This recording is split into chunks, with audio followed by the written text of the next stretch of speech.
sexo e poder, que inicialmente eram boas dádivas de Deus para a humanidade, tornaram-se perigosos, porque todos os seres humanos trocaram a glória de Deus por imagens. Talvez não existam outros temas em todo o contexto humano que causem tanta inquietação e desejo. São assuntos peculiares aos nossos dias e cada vez mais se alastram para o mundo. A mídia, de maneira geral, nos conduz a sonhar com uma vida de glamour, de prazer associado ao sexo e, é claro, a muito dinheiro. Não existem outros aspectos da vida humana que tenham tanto poder para abençoar ou amaldiçoar. Não há outras 3 coisas que tenham sido tão buscadas ou que precisem tanto de uma resposta cristã. A maneira como lidamos com dinheiro, sexo e poder tanto podem conduzir ao erro como ao acerto.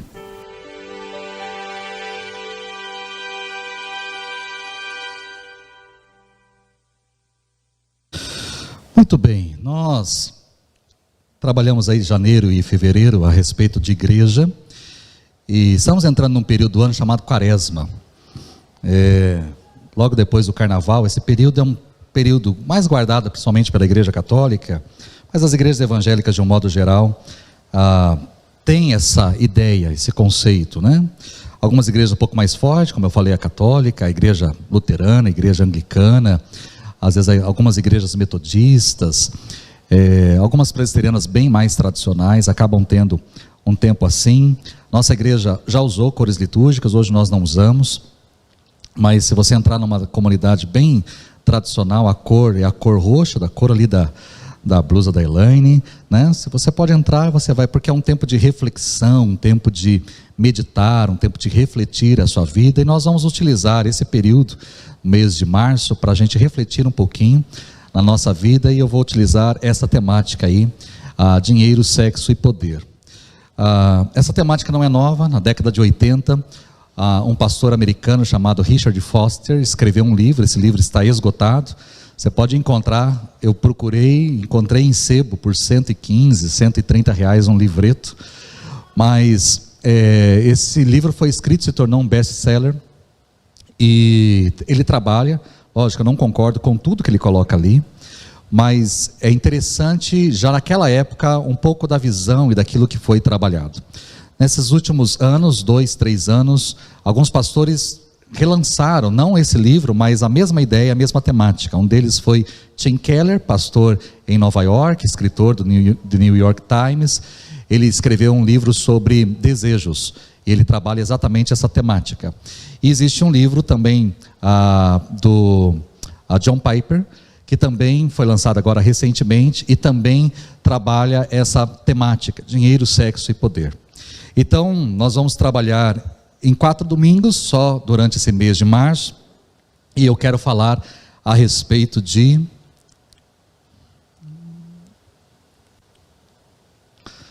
sexo, tá certo? Por que nós não anunciamos? Anunciamos ontem o vídeo, né? Às vezes essa temática não é uma temática muito trabalhada na igreja, e às vezes afugenta, é estranho, pode se tornar estranho, mas o meu objetivo aqui não é falar de relacionamento sexual.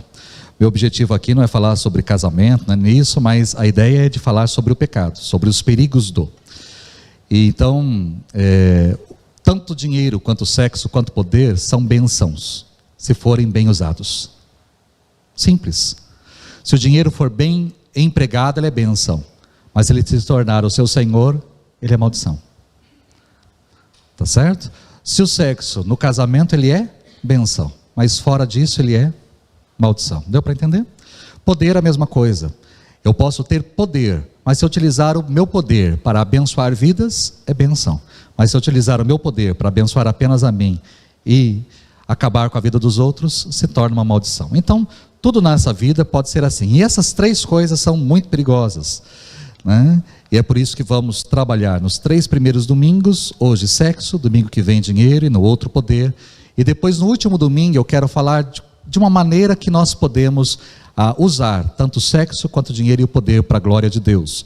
Como nós podemos nesse mundo caminhar de uma forma sadia e abençoadora. Bom, é por isso que eu vim com essa camisa aqui, não foi por conta da música Caculi, tá certo? Quando eu falo de missões ou falo de sexo, eu uso Ok? Se você não me viu com essa camisa, significa que você é novo na comunidade. Então, que bom, seja bem-vindo. Mas os irmãos que já estão acostumados comigo, quando eles me veem chegando na porta, já sabem, vai ser culto de missões ou por acaso o pastor vai falar sobre sexo, tá certo? No caso hoje, segunda opção. Bom, acompanhe comigo o raciocínio. Quando Satanás quis destruir o relacionamento de Adão e Eva com Deus, porque Deus e Adão e Eva tinham um relacionamento maravilhoso. Diz o texto que Deus passeava pelo jardim na viração do dia. Era o tempo de conversar com Adão e Eva, de ter com Adão e Eva. Eu fico imaginando que coisa maravilhosa que deveria ser. E quando o diabo Satanás quis destruir o prazer de Adão e Eva, essa amizade de Deus com Adão e Eva, ele não apresentou para o casal um dever, ele apresentou para o casal um deleite. Um deleite. Gênesis capítulo 3, diz assim no verso 6, com relação à árvore. Porque Satanás atraiu os olhos daquele casal para a árvore que Deus criou e conseguiu tornar aquela árvore mais desejável do que Deus. Mais desejável. E diz o texto que a mulher, não vou só jogar a culpa na mulher, mas o casal, porque Adão estava do lado, eles olharam para aquela árvore e viram que ela era boa para alimento, que era um deleite para os olhos e era árvore desejável para dar entendimento. Repare os adjetivos que aí estão. Aquela árvore que Deus disse assim, não coma dessa árvore, aquela árvore se tornou boa, aquela árvore se tornou um deleite, aquela árvore se tornou desejável. Ou seja, aquela árvore, o artifício de Satanás consistiu em tornar aquela árvore, ou o fruto daquela árvore, mais desejável do que Deus, e deu certo. O cara foi bom de marketing. Deu certo, porque ele atraiu os olhares e funcionou. Assim como a árvore do jardim, quando eu falo sobre sexo, eu preciso ter esse entendimento. Foi Deus quem criou o sexo. O sexo não foi criado por Satanás, não. O sexo foi criado por Deus. Ele criou o homem, ele criou a mulher com genitálias específicas, com zonas erógenas específicas. Ele criou o homem e mulher com terminações nervosas no seu corpo. E não só criou para que tivessem relações sexuais, mas para que sentissem prazer ao ter relações sexuais. Porque se Deus não quisesse que nós tivéssemos prazer, que fosse algo mecânico, Deus não teria colocado zonas erógenas e terminações nervosas em todo o nosso corpo, mas Ele permitiu que nós tivéssemos essas terminações e nós sentíssemos prazer ao nos relacionarmos sexualmente com alguém. Ou seja, Deus criou o prazer, Deus criou o sexo, mas Ele criou isso para ser experimentado no casamento. Ele criou essa ferramenta maravilhosa, não só para a procriação, mas para que nós tivéssemos alegria e prazer ali como casal, mas Ele criou isso para que isso acontecesse no casamento. O prazer sexual foi para o casamento. E aí? Não há nada de mal, não há nada de ruim, não há nada de pecaminoso quando um homem e uma mulher casados se relacionam sexualmente. Não há nada de errado, desde que é feito de forma respeitosa, de forma honrosa, de forma sadia, sem ultrapassar limites. O casal ali é coisa mais linda e maravilhosa. Eu posso dizer para você que a intenção de Deus ao fazer o sexo, ao criar o sexo, a intenção de Deus não era criar algo para competir com Ele. A intenção de Deus era criar algo para que o homem, através disso, experimentasse inclusive Ele. Ou seja, quando você olha para a natureza maravilhosa e você consegue sentir Deus naquela natureza, quando você entra debaixo de uma cachoeira e você consegue sentir Deus daquela água que cai sobre a sua cabeça, quando você mergulha ou vai no mar e aquela água transparente, linda, você consegue às vezes até enxergar os peixinhos, ou quando você vai em Bonito e você consegue mergulhar e enxergar, aquilo você não consegue sentir Deus e não sente prazer no seu Criador. É a mesma coisa, quando Deus criou o sexo, Ele queria que eu e a minha esposa, quando tivéssemos relação sexual, nós sentíssemos esse prazer, essa alegria, mas também sentíssemos a presença de Deus, porque o sexo é para isso. Então a criação inicial foi nessa direção. Mas acontece que com o pecado, o sexo se desvirtuou. Quando houve a ruptura entre o homem e Deus, consequentemente também houve uma ruptura da parte horizontal, como eu vou explicar para você, e para que você possa entender. E ali as coisas começaram a se desvirtuar, as coisas começaram a complicar, e aí nós perdemos o foco. Aquilo que era para ser saboreado, e ser saboreado, uma forma de inclusive saborear a Deus, começou a ser algo onde se compete com Deus. Onde se compete. O prazer sexual, quando ele está acima de Deus, ele se torna um veneno, assim como o fruto dessa árvore. E como é que eu posso entender isso daí? Eu vou entender isso a respeito de trocas. E o apóstolo Paulo foi uma das pessoas mais sábias ao escrever nessa direção. E ele escreveu algo em Romanos capítulo 1, que vai ser o texto base da mensagem dessa noite. Eu sei que você talvez alguns já ouviram, alguns leem esse texto apenas numa percepção, numa ótica, mas eu quero ampliar a sua ótica para outras coisas que estão presentes nesse texto. Se você puder abrir aí a sua Bíblia, pedir para acender momentaneamente para mim as luzes, Romanos capítulo 1, verso 21, se você tem aí a sua Bíblia de papel, ou se você tem aí o seu tablet ou o seu celular com aplicativo, por favor, acompanhe comigo. Se não tiver, não tem problema, o texto vai ser projetado aí para você. Mas Romanos capítulo 1, Romanos é o sexto livro, temos Mateus, Marcos, Lucas, João, são os evangelhos, Atos, e aí já temos Romanos. Romanos capítulo 1, no verso 21, diz assim: porque embora conhecessem a Deus, não o honraram como Deus, nem lhe deram graças, mas se tornaram fúteis em seu raciocínio, e seu coração insensato foi obscurecido.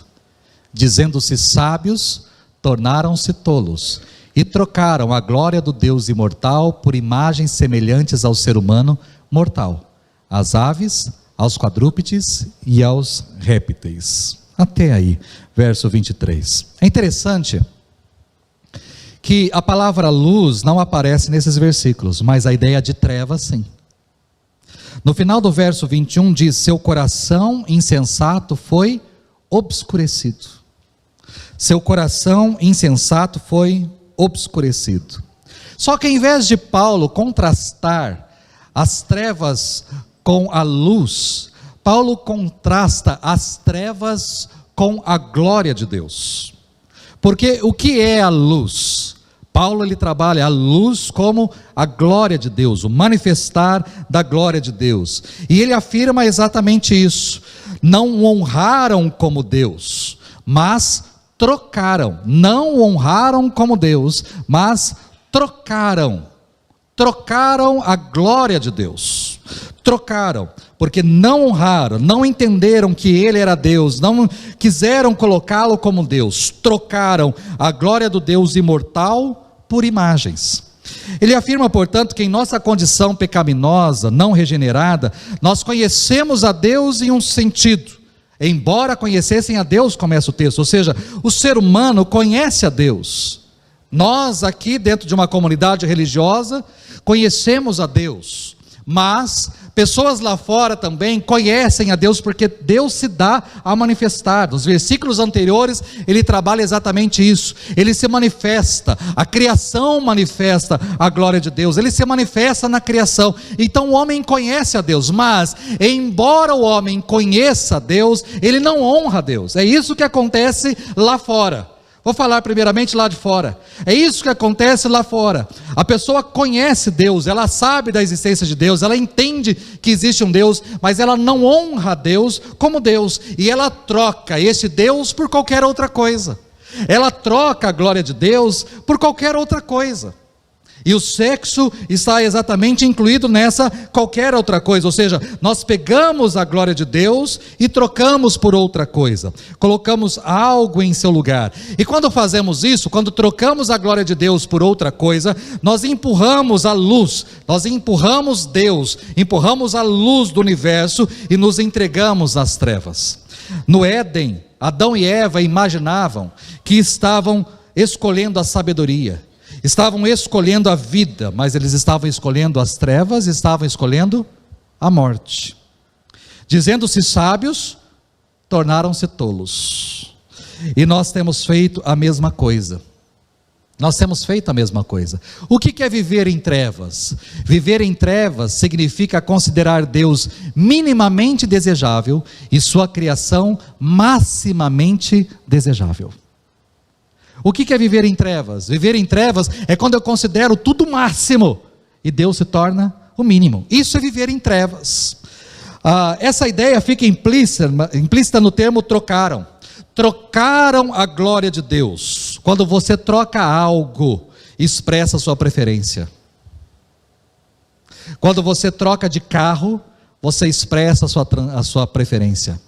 Quando você troca de móvel lá na sua casa, você expressa a sua preferência. Esse sofá já deu o que tinha que dar. Vou comprar um sofá novo. E aí você vai à loja e compra um sofá do seu agrado.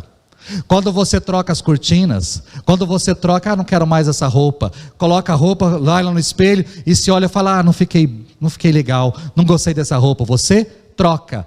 E quando você coloca outra, fala, essa sim, essa ficou boa, você está expressando a sua preferência. Quando você troca de mercado, quando você troca de restaurante, quando você troca de igreja, quando você está demonstrando o seu interesse, a sua vontade, a sua preferência, o seu desejo. Quando você troca qualquer coisa, troca Deus por qualquer coisa, você está mostrando qual é a sua preferência. E o apóstolo Paulo então está dizendo assim, eles trocaram a glória de Deus, eles não honraram a Deus, mas trocaram Deus por imagens, eles trocaram Deus por qualquer outra coisa, eles colocaram outra coisa no lugar de Deus, eles expressaram qual é a sua preferência. E eles não estão enxergando a realidade, porque eles estão em trevas. Eles não estão enxergando a realidade, porque eles estão no escuro. Porque quando nós estamos na luz, quando nós estamos na luminosidade, nós consideramos Deus supremo, nós consideramos Deus glorioso, nós consideramos Deus belo, desejável, satisfatório. Agora, a partir do momento que eu não estou na luz, eu troco a glória de Deus por qualquer outra coisa, porque eu estou cego, completamente cego.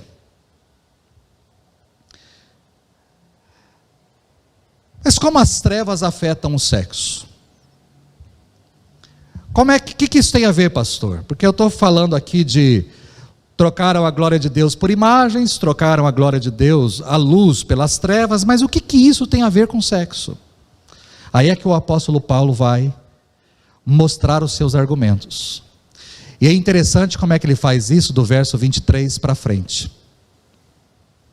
E trocaram a glória do Deus imortal por imagens semelhantes ao ser humano mortal, às aves, aos quadrúpedes e aos répteis.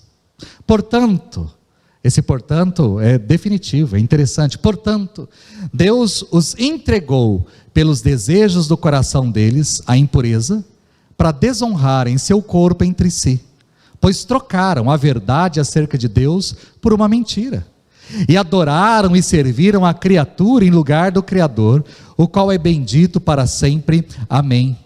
Por isso Deus os entregou às paixões desonrosas, porque suas mulheres trocaram as relações naturais por outras contrárias à natureza. Da mesma forma, os homens deixaram as relações naturais com mulheres e foram consumidos por paixão uns pelos outros, homens cometendo atos desavergonhados com homens e recebendo em si mesmos a punição devida por seu erro. E porque lhes pareceu por bem não reconhecerem a Deus, o próprio Deus os entregou uma mentalidade reprovável para fazerem o que não deve fazer. O que o apóstolo Paulo está trabalhando aí? Em certo sentido, o apóstolo Paulo está falando sobre a desorientação homossexual, mas isso, alguns chamam de orientação sexual, mas o que o apóstolo Paulo está trabalhando é da desorientação homossexual. Mas eu preciso abrir os meus olhos e enxergar além. Eu vou te mostrar isso. Tem muito mais coisa nesse texto do que a homossexualidade. Quem dera fosse só a homossexualidade, mas não. Primeiro eu preciso observar a relação entre os versículos 23 e 24. Eles trocaram a glória do Deus imortal por imagens. E por que eles trocaram a glória do Deus imortal por imagens? Deus os entregou pelos desejos do coração deles à impureza, para desonrarem seu corpo entre si. Olha o termo, portanto, aí, ligando, está sendo projetado aí na tela para você enxergar bem. Significa que a desonra vertical de Deus, e é isso que eu tenho que entender, a desonra vertical aqui, quando Deus desonra a Deus, quando eu não honro a Deus, quando eu não quero Deus, quando eu não amo Deus, quando eu não coloco Deus acima de tudo, quando eu não amo a Deus, ou seja, é a orientação vertical. Quando existe desonra aqui, existe desonra aqui. Porque o homem desonrou a Deus, Deus entregou o homem para ele desonrar aqui também. Ou seja, a consequência do que acontece aqui vem daqui. É exatamente isso que o apóstolo Paulo está trabalhando. Ou seja, porque você trocou a glória de Deus por qualquer outra coisa, agora você está trocando coisas aqui também nessa direção. É isso que o apóstolo Paulo está mostrando. No verso 24 para o verso 25 ele diz: Deus os entregou pelos desejos do coração deles à impureza, para desonrarem seu corpo entre si, pois trocaram a verdade acerca de Deus por uma mentira, e adoraram e serviram a criatura em lugar do Criador. Aqui o apóstolo Paulo traz o mesmo argumento, só que de forma contrária. Ele traz primeiro o que nós fazemos e por que nós estamos fazendo isso. Ou seja, nós estamos entregues aos nossos desejos, à nossa impureza, desonramos o corpo entre si, porque nós trocamos a verdade acerca de Deus por uma mentira. Nós trocamos. Ou seja, houve a troca. A causa da lascívia, da impureza, da desonra do corpo, é o fato de termos aceitado a mentira, é o fato de termos aceitado as trevas sobre as nossas vidas, ao invés de preferirmos o Criador. Uma terceira coisa aí do verso 25 para o verso 26, trocaram a verdade acerca de Deus por uma mentira, por isso Deus os entregou às paixões desonrosas. É o mesmo argumento, já que trocaram a verdade por mentira, Deus entregou às paixões desonrosas. E depois, lá no finalzinho, no verso 28, Paulo traz o quarto argumento dizendo: e porque lhes pareceu por bem não reconhecerem a Deus, o próprio Deus os entregou uma mentalidade reprovável para fazerem o que não se deve fazer. Ou seja, não quiseram Deus como realidade dominante em sua mente, não quiseram a glória de Deus como valor supremo no seu coração, então diante disso, Deus os entregou a viverem a vida como bem quiseram viver. Aí entra o pecado sexual. Acaso Paulo poderia ter deixado mais claro que o problema fundamental do pecado sexual é não amarmos a luz? Por que existe adultério? Por que existe homossexualidade? Por que existe orgias, menagens, pornografia? Porque não tem luz. Se tivesse luz, não teria isso. É isso que o Paulo está dizendo aqui. Trocaram a luz pelas trevas. E aí quando você está nas trevas, você faz o que tem bem entender.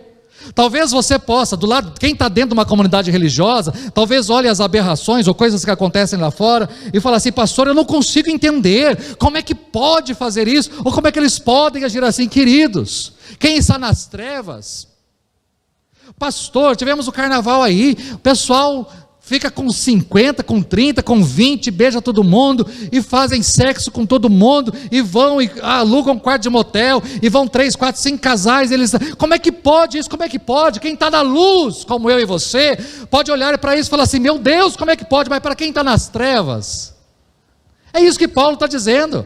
Ou seja, quando eu estou na luz, eu consigo enxergar, mas a partir do momento que eu troco a luz pelas trevas, das trevas eu faço o que eu bem entender. Quando eu quero Deus, a glória de Deus, eu entendo qual é o querer e a vontade de Deus, mas quando eu troco Deus por qualquer outra coisa, quando eu troco a luz pelas trevas, quando eu troco a verdade pela mentira, eu vivo a minha vida como eu bem entender.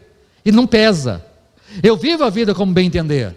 E isso não tem peso sobre a minha vida. E é isso que Paulo está trabalhando aqui. E é interessante que ele utiliza o verbo trocar. Ele emprega o verbo trocar várias vezes.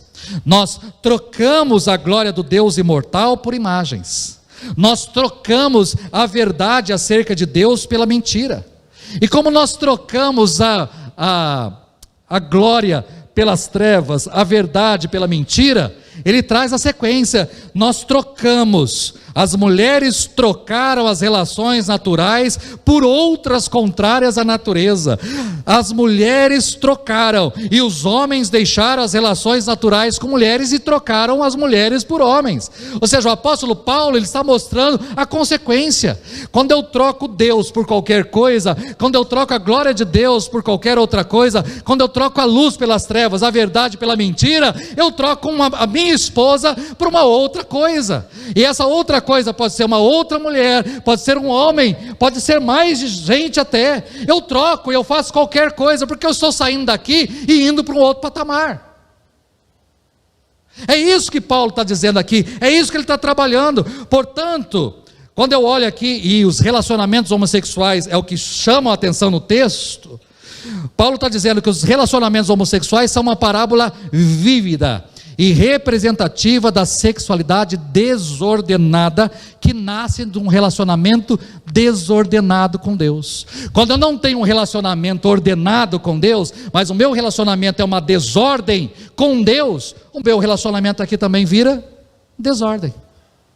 Por isso que eu não posso querer que uma pessoa que é homossexual entenda aquilo que eu entendo, porque ele não tem isso, e como ele não tem isso, não tem como ele ter isso daqui. A partir do momento que ele tiver uma vida com Deus, e aqui, vida, amizade, intimidade, aí conserta aqui. Mas não tem como consertar aqui, se não consertar aqui primeiro.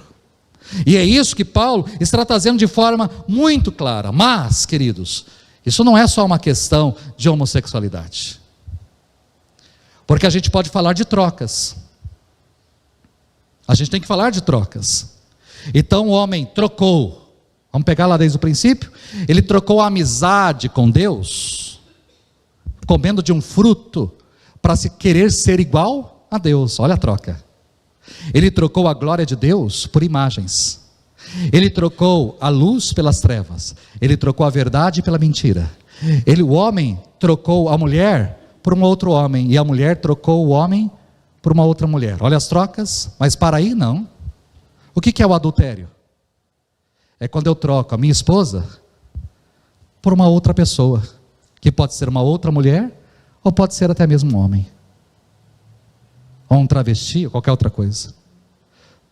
Quando eu troco o meu marido por uma outra mulher, quando eu troco o meu marido por um outro homem, ou por qualquer outra coisa, isso é adultério. O que é a impureza sexual? É quando eu troco a minha vida de castidade, aí jovens, adolescentes, é quando eu troco a minha vida de castidade por um relacionamento sexual fora do casamento. O sexo não foi feito para o namoro, e não foi feito para o noivado, e não foi feito para a ficada. O sexo foi feito para o casamento. Deixará o homem, pai e mãe, se unirá à sua mulher e se tornarão os dois uma só carne. Aqui, pronto, foi feito para aqui. A partir do momento em que eu estou deixando no meu namoro, ou na minha ficada, ou no meu noivado, na minha paquerinha, eu estou tendo relacionamento sexual, eu estou brincando com o que não devo brincar, eu estou acariciando o que não devo acariciar, estou fazendo o que eu não devo fazer, eu estou trocando por isso daqui. É isso que Paulo está dizendo, isso chama-se impureza sexual. O que é lascívia? É quando eu troco a pureza pela pornografia. E aí, tem muita gente dentro da igreja, a gente tem que ter esse entendimento, porque eu não posso apontar o dedo para o pessoal lá fora, eu tenho que apontar o dedo para cá, porque tem muita gente dentro da igreja, tem muito homem dentro da igreja, que está trocando a sua esposa por pornografia, por videozinho de TikTok, por fotografias no Instagram, por vídeos nessa porcaria aqui de WhatsApp. que tem um monte de grupo, e às vezes o seu marido, e eu fico louco quando o homem ou a mulher tem sim e não dá acesso ao outro, porque está escondendo algo. E se está escondendo algo é porque está recebendo aqui, videozinho que não deve receber. E aí, ao invés de ter relacionamento sexual sadio com a sua esposa, está vendo porcaria aqui. Dá para entender? É isso que o apóstolo Paulo está dizendo, irmão. Se o apóstolo Paulo tivesse hoje, ele teria mais argumento para falar. Ele não pegaria só no pé dos homossexuais, não, mas ele falaria da situação que está hoje. Tem muito casamento destruído porque não está vivendo uma sexualidade sadia, e não está vivendo uma sexualidade sadia porque está trocando. Ao invés de ficar na onde Deus mandou ficar, ou fazer o que Deus mandou fazer, está trocando isso por porcaria. Está trocando isso por porcaria. Então a gente tem que ter entendimento. Nós precisamos ter entendimento. Aí é que estão os perigos. Aí é que mora o perigo. Sexo é uma bênção. Sexo é maravilhoso, sexo é uma bênção de Deus, foi algo criado por Deus, mas quando eu faço de acordo com aquilo que Deus mandou fazer, a partir do momento que eu estou fazendo de forma errada, querido, isso se torna maldição na minha vida, e eu preciso entender isso, Então Paulo, ele trabalha, ele vai mostrando isso, de forma muito clara, e aí ele está dizendo, mas por que essas pessoas estão fazendo isso? Porque saíram da luz e vieram para as trevas, e aí nas trevas eu faço o que bem entender.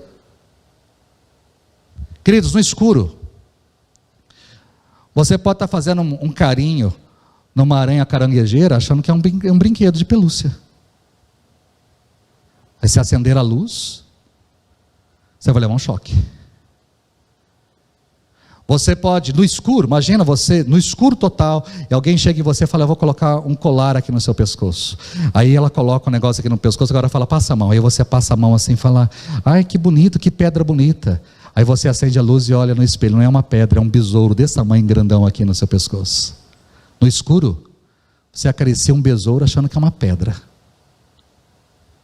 Mas quando acende a luz, é exatamente isso aqui. O leão, que é um animal feroz, se torna um animal de estimação no escuro. Olha, passa a mão aqui, você está no escuro, passa a mão aqui nesse animalzinho. Aí você está passando a mão no animalzinho, mas quando acende a luz você vai ver que animalzinho que é aquele.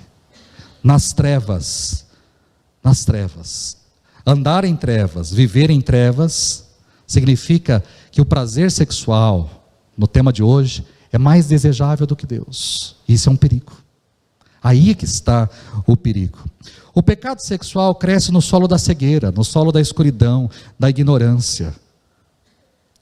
E o apóstolo Paulo, ele fala exatamente isso em 1 Tessalonicenses.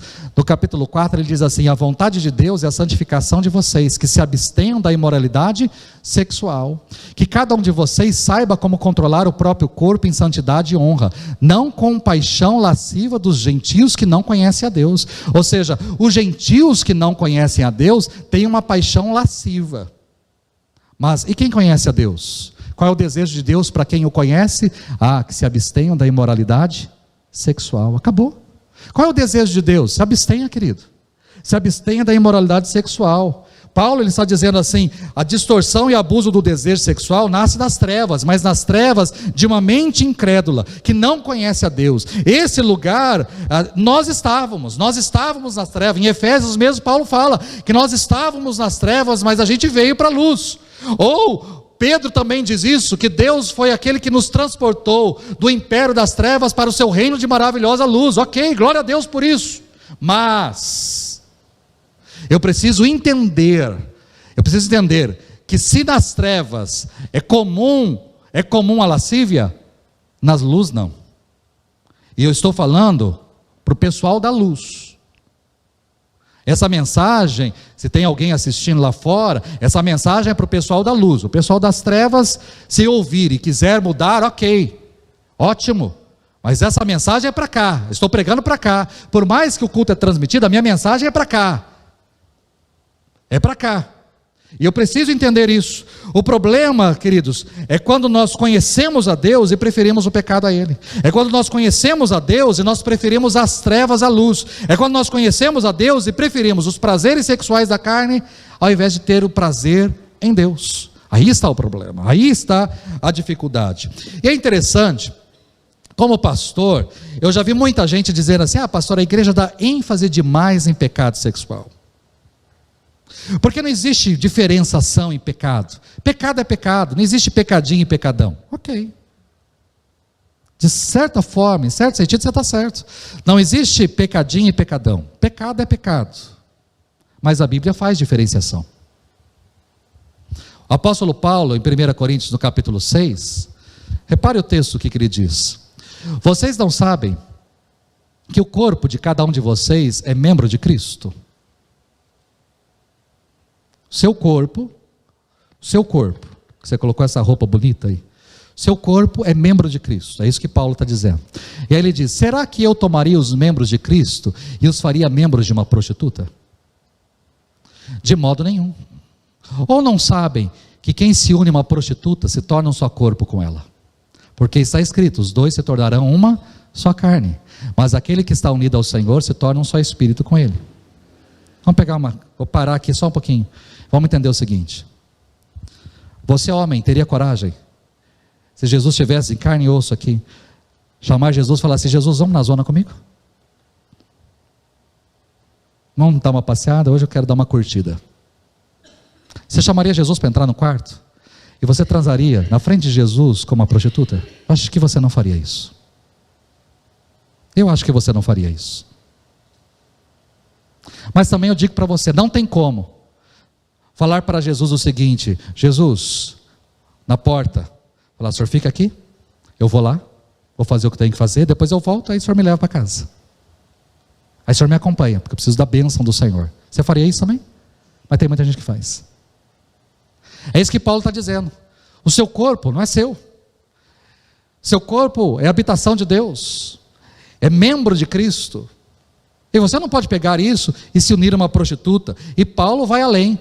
Ele diz assim, fujam da imoralidade sexual. Qualquer outro pecado, repare isso, qualquer outro pecado que uma pessoa cometer é fora do corpo, mas a pessoa sexualmente imoral peca contra o próprio corpo. É por isso que nós fazemos diferenciação.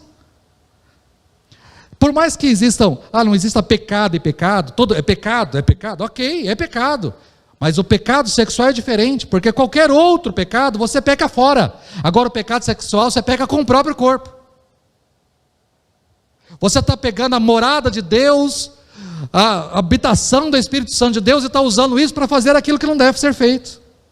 E aí ele diz, ou será que vocês não sabem que seu corpo é santuário do Espírito Santo que está em vocês e que receberam de Deus? Vocês não pertencem a si mesmos, pois foram comprados por preço. Portanto, glorifiquem a Deus no corpo de vocês.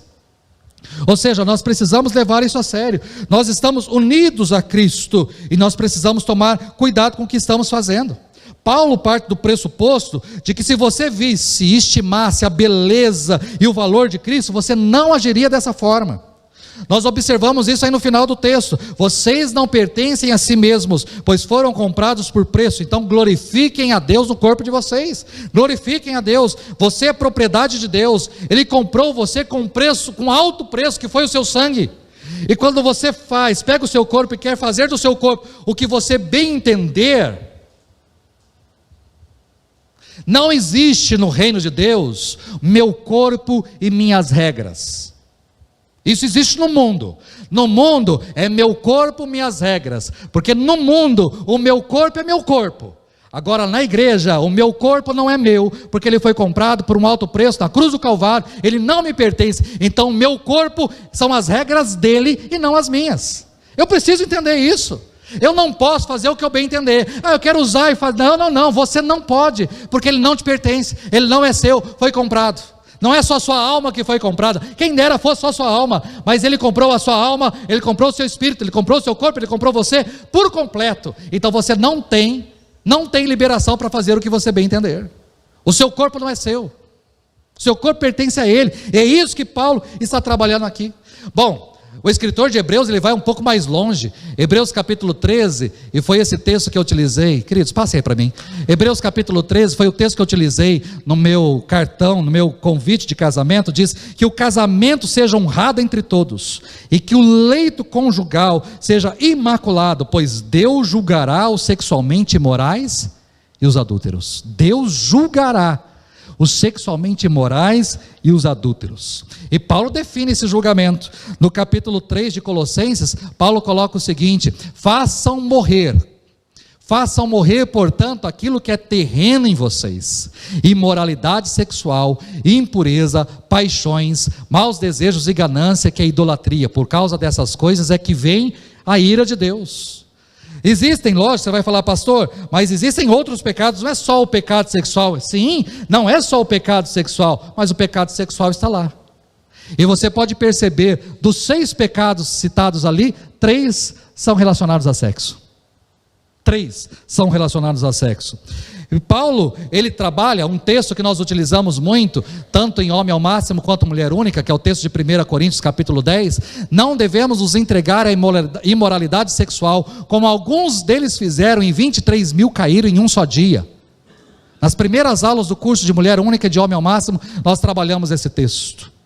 Ou seja, um dos pecados que nos impede de entrar na Canaã de Deus e de experimentarmos o nosso máximo, todo o nosso potencial, é o pecado da imoralidade sexual. E por causa desse pecado, num só dia, 24 mil caíram num só dia. Porque os homens deixaram o convívio com as suas mulheres e se envolveram com moabitas e amonitas, que foram ali pagas por Balaque para seduzir os filhos de Israel. E ao se deitarem com essas moças, 24 mil morreram num só dia. Você acha que Deus brinca? Deus não está brincando com isso. Ele não está brincando com isso. E Paulo chama atenção para esse julgamento e para essa vingança de Deus. Gálatas capítulo 5, ele diz: ora, as obras da carne são evidentes: imoralidade sexual, impureza, sensualidade. E aí segue, e diz: eu os advirto, como antes já os adverti, os que praticam essas coisas não herdarão o reino de Deus. Não herdarão o reino de Deus. No capítulo 6 de 1 Coríntios, no verso 9, diz o seguinte, 1 Coríntios 6, 9, vocês não sabem que os injustos não herdarão o reino de Deus?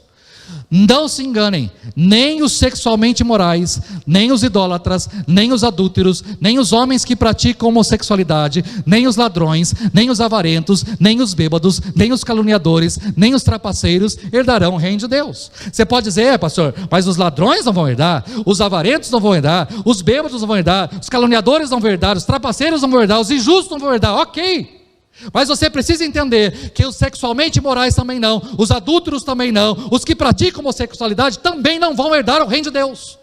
E não tem como distorcer isso.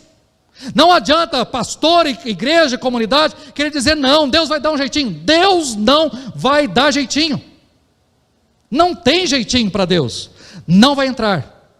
Vai ficar de fora. Apocalipse capítulo 22, verso 15 nos diz: fora ficam os cães, os feiticeiros, os sexualmente imorais, os assassinos, os idólatras e todos os que amam e praticam a mentira. Ficam fora. Os sexualmente imorais vão ficar fora. E sabe o que significa ficar fora? Uma das palavras mais duras com relação a isso foi dado por Jesus. Foi Paulo, não. Mateus capítulo 5, verso 27, no Sermão da Montanha, Jesus diz o seguinte: vocês ouviram o que foi dito, não cometa adultério. Não está lá na lei? Não adulterarás. Essa é a lei, 10 mandamentos. Mas eu digo que todo aquele que olhar para uma mulher com intenção impura já cometeu adultério com ela no coração. Se o seu olho direito o faz pecar, arranque-o e jogue fora, pois é melhor perder um de seus membros que ter o corpo todo lançado no inferno. E se sua mão direita o faz pecar, corte e jogue-a fora, pois é melhor perder um de seus membros que ir o corpo todo para o inferno. Foi Jesus quem disse isso. Você acha que ele estava brincando? Ah, pastor, mas é uma palavra muito difícil. É difícil, lógico que é. A gente vive num mundo sensualizado.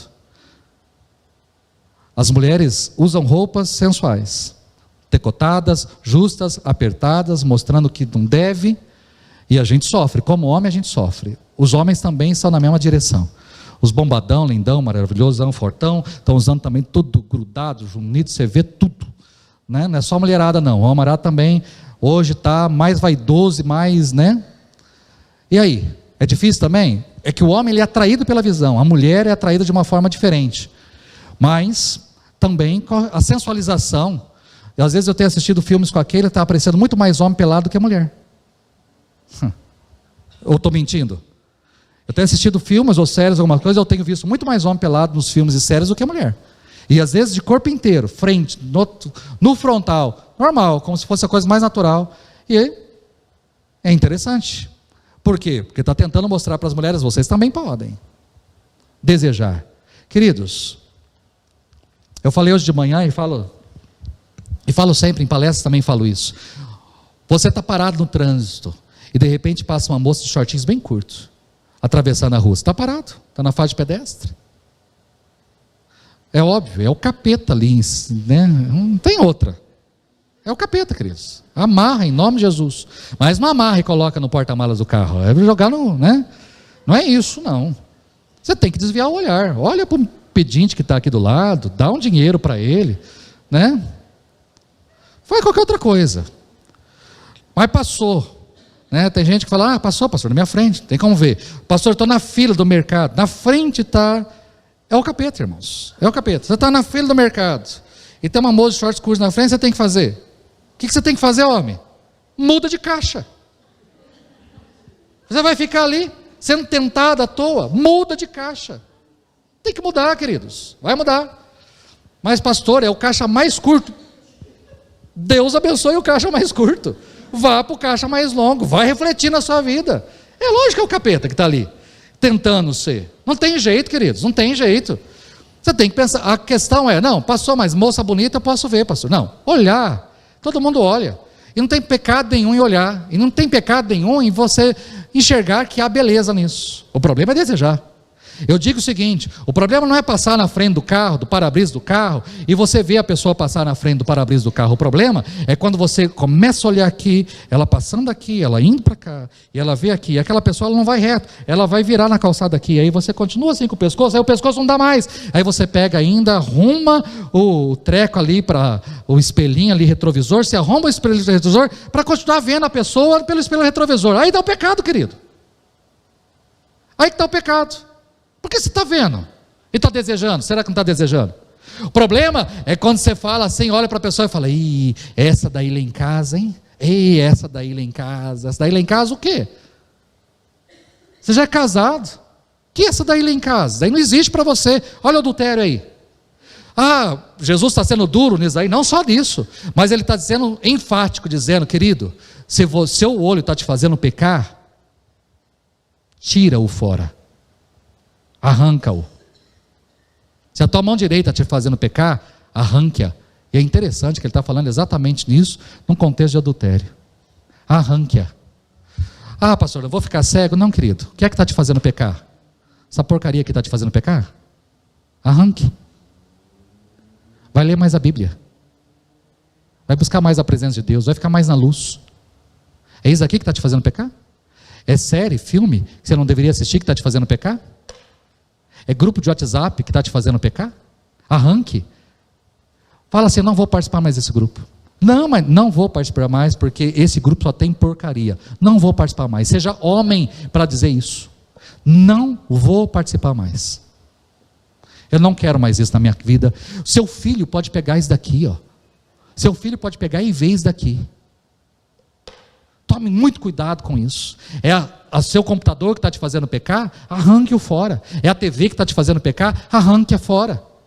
O que é que está te fazendo pecar? Arranque fora da sua vida. É isso que Jesus está dizendo aí. Tome tento, não brinque, porque você está lidando com coisa séria. A ameaça de Jesus ali do inferno não aparece do nada. Não é uma repulsa moralista ao sexo, porque Deus criou o sexo e, portanto, em si mesmo ele é bom. Mas é a maneira como nós utilizamos o sexo de forma errada que Jesus está criticando aí.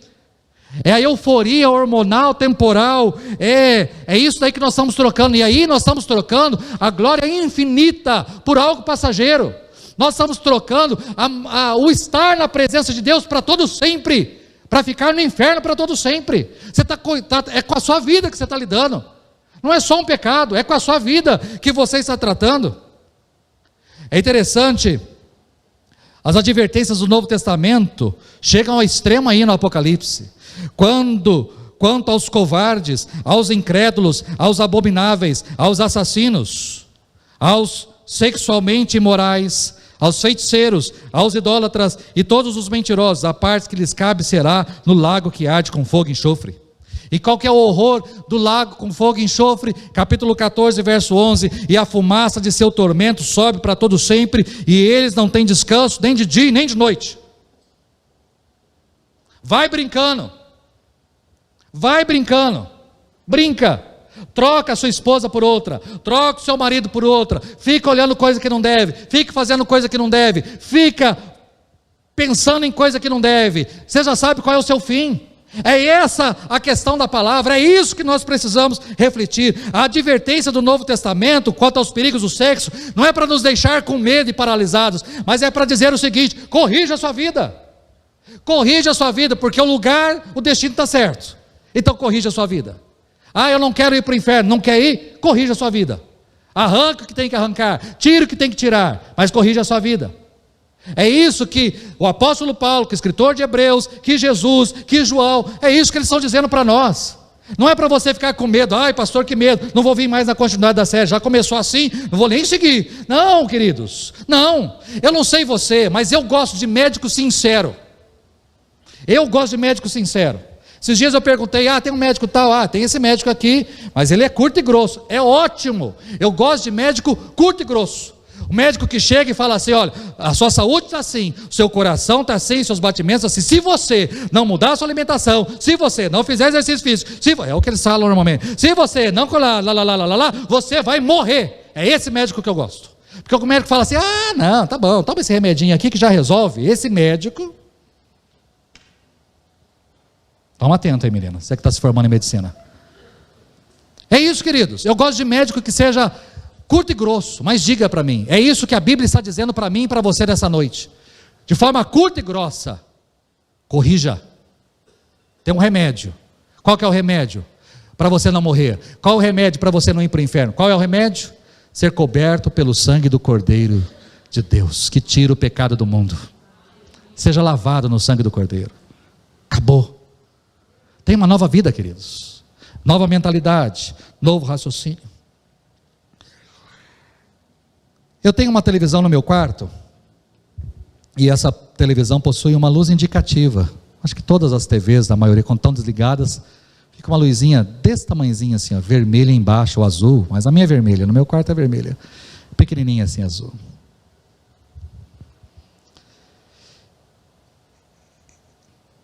E essa luz é interessante, porque quando o quarto fica completamente escuro, para mim aquela luz clareia o quarto inteiro.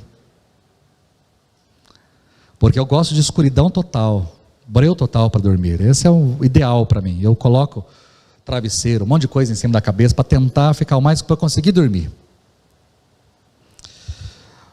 Porém, quando o sol começa a brilhar pela manhã, ou quando eu acendo as luzes do quarto, eu não enxergo mais aquela luz, porque ela se torna insignificante, irrisória. Eu não enxergo mesmo. Na claridade do sol eu vejo apenas a TV. Aquela luz vermelha precisa de trevas. Ela é visível ou chama a minha atenção apenas no escuro. É assim o sexo ilícito. É assim o sexo ilícito.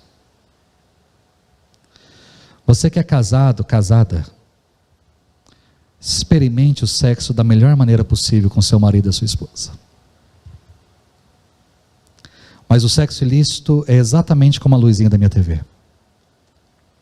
A sua nitidez e seu poder de nos atrair ao pecado aumenta à medida que a glória de Deus se afasta. Quanto mais longe, se aqui está a luz e a verdade, quanto mais longe da luz e da verdade, quanto mais eu me afasto de Deus, mais atraído eu sou pelo sexo errado. Enquanto eu estou aqui, eu posso experimentar do sexo de forma mais sadia, mais natural, mais maravilhosa possível. Mas à medida que eu me afasto, eu estou trocando a glória de Deus, eu estou trocando a verdade de Deus, a luz de Deus, a luzinha vermelha brilha mais forte e aquilo me atrai. Atrai os meus olhos, atrai a minha atenção. Nós estamos vivendo na luz ou nós estamos vivendo nas trevas? Na verdade ou na mentira? Satanás tem articulado de todas as formas para apresentar o fruto para você como algo mais desejável do que Deus. O sexo pode ser algo mais desejável do que Deus, mas tome cuidado. Tome muito cuidado. Porque você sabe qual é o fim. A verdade é que trocar a glória de Deus por imoralidade sexual leva à destruição. Mas também é verdade, uma verdade maravilhosa, que arrepender-se da imoralidade conduz ao perdão em Cristo e à eternidade com Deus. E conduz ao modo mais profundo e mais puro de desfrutar o sexo como boa dádiva de Deus e não como uma forma de rejeitá-lo. Essa frase não é minha. Essa frase é de John Piper. É verdade que quando você troca a glória de Deus por imoralidade, você está indo para a destruição. Mas também é verdade que quando você se arrepende, você também é conduzido a viver com Cristo e a viver uma eternidade com Deus. A escolha é sua, querido. A escolha é minha. Eu disse hoje pela manhã algo que eu compartilho normalmente com os homens quando eu dou curso de Homem ao Máximo. Eu fui apresentado muito cedo à pornografia. Muito cedo. Meu irmão tinha revistas e mais revistas debaixo da cama dele, eu dormia no mesmo quarto. Tinha dezenas de revistas. Eu ia para a fazenda, os meus primos tinham revistas lá no estábulo, lá no armazém. Eu ia para a escola, os amiguinhos levavam na bolsa, que pegavam dos irmãos mais velhos e levava para mostrar para a gente. Isso, lógico, traz consequências para a vida. A minha luta é uma, e provavelmente você também tenha. Ninguém aqui pode ter um histórico perfeito na sua vida sexual, dizendo, não, eu sou perfeito. Essa mensagem aí não tem absolutamente nada para mim. Engano seu. Todos nós temos alguma situação que precisa ser consertada. Ouça a voz do Senhor nessa noite. Ouça a voz do Senhor. Espero que tenha sido muito claro. Espero que Deus tenha sido muito claro com você. Conserte a sua vida. Feche os seus olhos. Pai, eu quero te agradecer por essa palavra, por essa mensagem dura, mas a gente precisa ouvir. O sexo é algo tão lindo que o Senhor criou, tão belo, e a gente pode experimentar desse sexo de forma tão maravilhosa na nossa vida conjugal. Marido e esposa. A gente pode experimentar alegremente disso. Mas há problema, Senhor, quando nós deixamos a glória do Senhor e trocamos por qualquer outra coisa. Quando nós trocamos a sua luz pelas trevas, trocamos a verdade pela mentira. Quando nós trocamos aquilo que foi feito para ser algo tão prazeroso e vivido no casamento, por aventuras, ou por experiências que não devem ser experimentadas. Que o Senhor traga clareza a cada um de nós, discernimento na palavra, e que a gente tenha a oportunidade hoje e ao longo desses próximos dias, de dar um fim, de realmente arrancar o que tem que ser arrancado, de tirar o que tem que ser tirado, para que a gente não queime no lago de fogo e enxofre para todo sempre, mas que o nosso lugar seja contigo, eternamente, porque nós aqui nesse mundo decidimos viver uma vida que agrade o Senhor. Essa é a minha oração, em nome de Jesus, amém e amém. Deus abençoe.